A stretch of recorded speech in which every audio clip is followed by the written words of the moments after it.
back to the mansion, I guess. You go to the Haunted Manor to gain some boldness, since you found a brochure that promised some boldness if you visited. Instead, you find a mischievous demon. It was all a ruse to lure you here.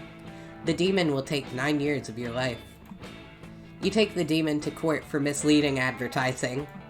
The jury isn't fond of mischievous demons who fool people into giving years of their life up, so you win and the demon has to give you +2 boldness. Fuck yeah. Waiter, you're searching for the manor's most elusive ephemeral beings of all. A working cell phone signal. But instead you find Robbie and Damien playing poker with some haunted tarot cards. You need to learn from the pros.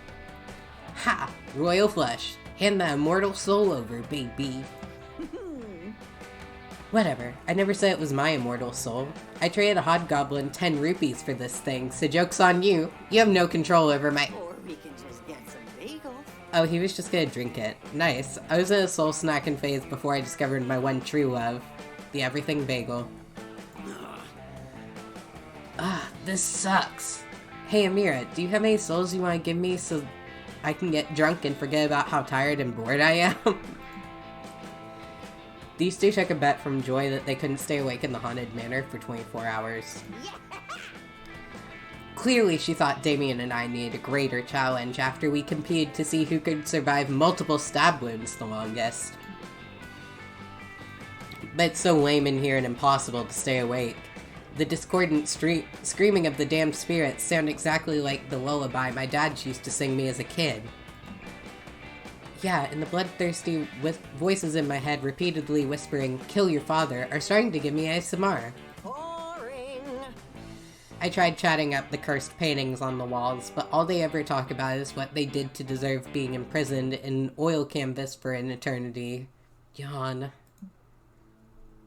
Hey Amira, why don't you help us not keel over? Either entertain me with your antics, or by letting me burn off your eyebrows. It's always nice to be needed. What can you do to keep these sexy idiots from nodding off? Wow! Discuss the most current injustices and problematic situations so you can all stay woke. Or binge all 32 Shrek movies in one night. That sounds too fun. It could be bold, but it sounds too fun. Yeah, that's smart. Okay, love it. I'm down. What are we discussing? The execution penalty? The importance of giving your healers as much praise as your DPS? The way performative masculinity pushes traditionally feminine interests to make it difficult, punishes traditionally feminine interest, and makes it difficult for a supposed tough guy to pursue beauty and fashion?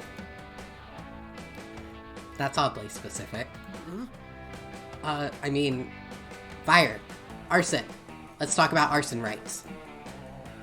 How about none of the above? You propose a topic complex enough to keep you woke for hours. Damaging stereotypes in the Slenderman community. Here for it. Oh yeah, I get you. Like, why do all Slendermen have to be slender? Where's the love for Slendermen who have a little extra chub on their freakishly long arms?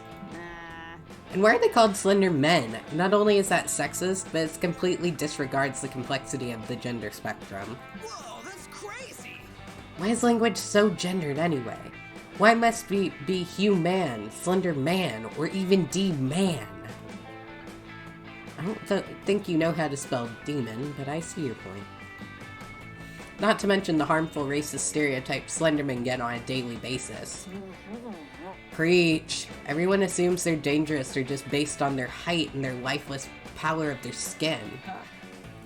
Take Mr. Slenderman, for example. He lost his job at Spooky High last year because some jackass photoshopped him in the background of kids' photos. That's fucked up. Nobody thought to fact-check the photos? Why do cops always assume that just because someone's a Slenderman, they're automatically causing harm? Holy shit, you guys, I'm like wide awake now. I don't even care about the bed anymore. Rad! I guess I never gave this topic the critical thought it deserved. It's actually really interesting, and a great way to stay awake. We are totally winning our lane. Well, duh. Everyone knows that social politics and controversial opinions were invented to keep people awake during haunted house stakeouts. This very enlightening discussion successfully keeps you all awake through the night, which means you win +1 bet, forcing Joy to award you +2 creativity and +1 smarts.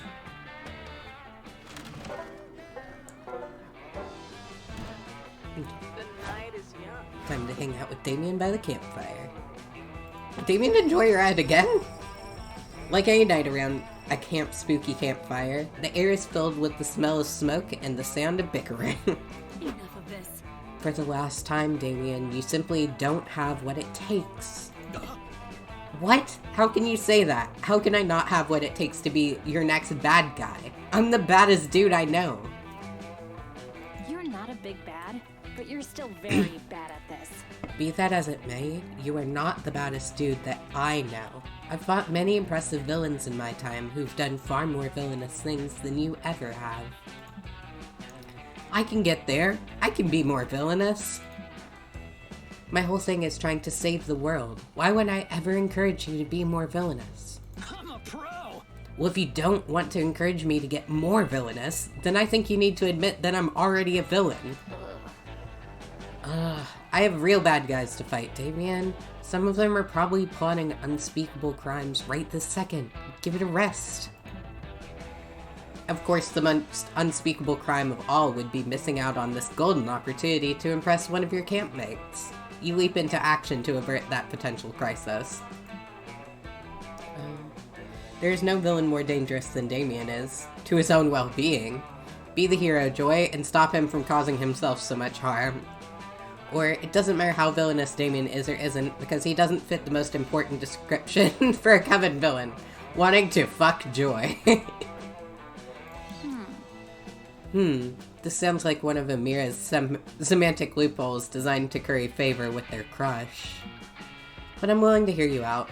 So Damien, what have you been doing to make yourself a danger, to make you a danger to yourself? Hoo boy, let me tell you. I arm wrestled a crocodile for a piece of gum, but it was my arm versus the crocodile's mouth. I used a beehive as a punching bag and wore a bear trap as a bracelet, and for breakfast I had hot sauce and nothing but hot sauce, and also the hot sauce bottle. And I went sledding down a mountain at a 90-degree angle, straight down, and the sled was my own ass singing on nothing but the ice. And then I did laundry without fabric softener. Okay, stop. Are those really all things you've done in your lifetime? That's Damien's time. Lifetime. Joy, these are all things I've done in the past 48 hours. Okay, I may be able to work with that. I think it's pretty clear that the first precaution we need to take. Huh? Epic laser sword shoot down at the edge of a cliff? No. The first thing I'm gonna do is wrap you in bubble wrap. Rad. Yes, our first real villain fight. Joy wraps Damien tightly in bubble wrap as he celebrates his defeat, and this is good for you for 3 reasons. 1, Damien is thrilled, so mission accomplished. 2, Damien is now at least 26.4% safer from his own shenanigans. 3, Damien actually looks really hot wrapped in bubble wrap. Is this your kink now? Apparently this is your kink now. You secretly stash away some bubble wrap just in case you get to battle Damien yourself one day. Bring out your flasks. It worked well for me last time, as long as I don't get something that loses me hearts. Well. I hope you have your reflexes ready, because what I have ready is a selection of weird, questionable drinks. Sharpen your fingers, because here we go.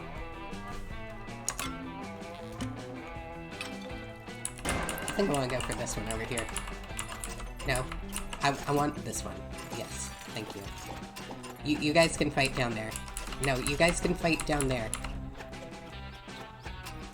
You guys can fight. Okay, that's okay. Is that okay? Sangria. Ah, the delicious sangria, a Mediterranean concoction with a lot of heart. If my calculations are correct, it should imbue you with the joie de vivre and the charm of the Mediterranean people. Booze time. Good, I needed some charm, baby. This is the part where I leave before you puke all over me. Ciao. I needed some charm, baby. I should probably get some fun.